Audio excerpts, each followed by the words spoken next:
बड़ी छोटी बात कह रहे हैं कि जो आदमी कोई भी श्रोता मेरी कथा को सुन करके और बस रोने लगता है, मगन हो जाता है, नाच लगता है, झूमने लगता है, उसका मैं कभी त्याग नहीं कर सकता। उसे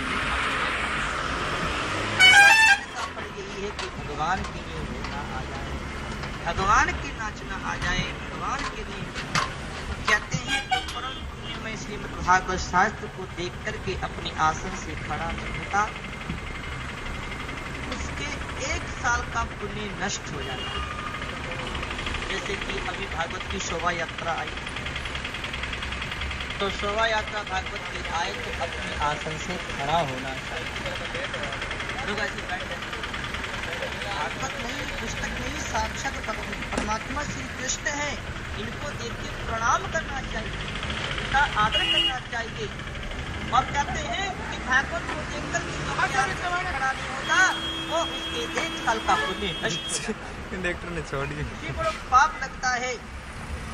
ये भागवत कल वृक्ष है, इससे जो चाहो सो दे दो, आरोग्य देता है, पुण्य देता है, और कहते हैं आयु को बढ़ाता है, पुष्टि को देने वाला है, आनंद को देने वाला मुक्ति का ये धाम है।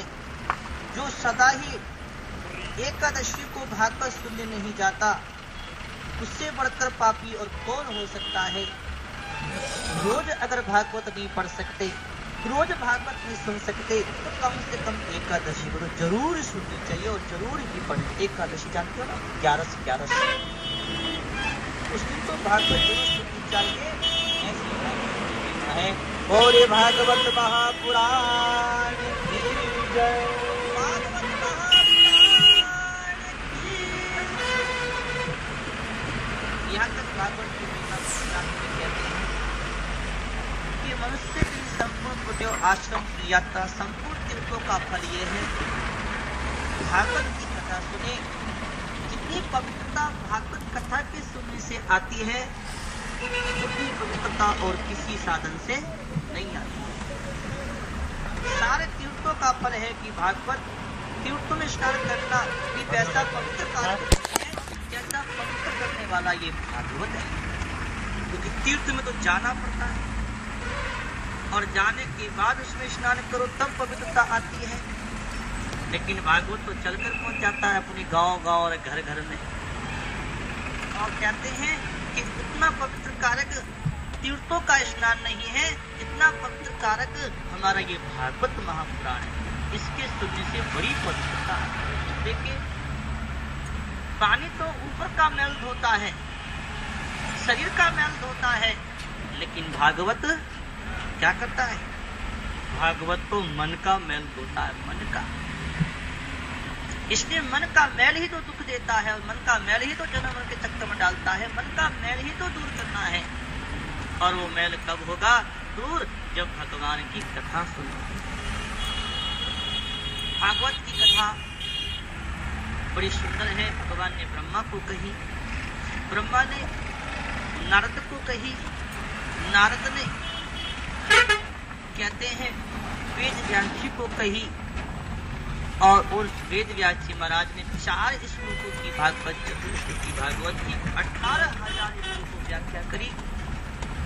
और उस भागवत को अपने पुत्र सुखदेव को सुनाई, और सुखदेव जी महाराज ने राजा परीक्षित को सुनाई, तो राजा परीक्षित का कल्याण। ऐसी इसकी परंपरा चली आ रही है। अब भागवत के अंदर महाराज भगवान का स्वरूप बताते हुए कह रहे हैं वेदव्यासी कि भगवान को किसी ने देखा है? भगवान कैसे? लेकिन देखा नहीं है तो मानते तो है भगवान है कि नहीं मानते? भगवान है, मानते हैं भगवान है। ये दुनिया किसने बनाई? इसे कौन चला रहा है? कितने सूर्य नक्षत्र तारे ग्रह हैं, इनका संचरण कौन कर रहा है? किसकी शक्ति से चल रहा है? तो इससे पता लगता है कि इसको चलाने और बनाने वाला कोई है और इसको मिटाने वाला भी कोई है। जो है वही परमात्मा है।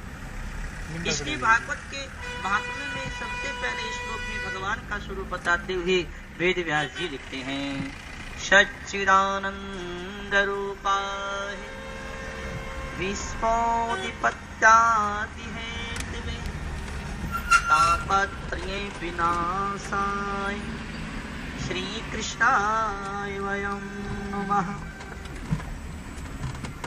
सच्चिदानंद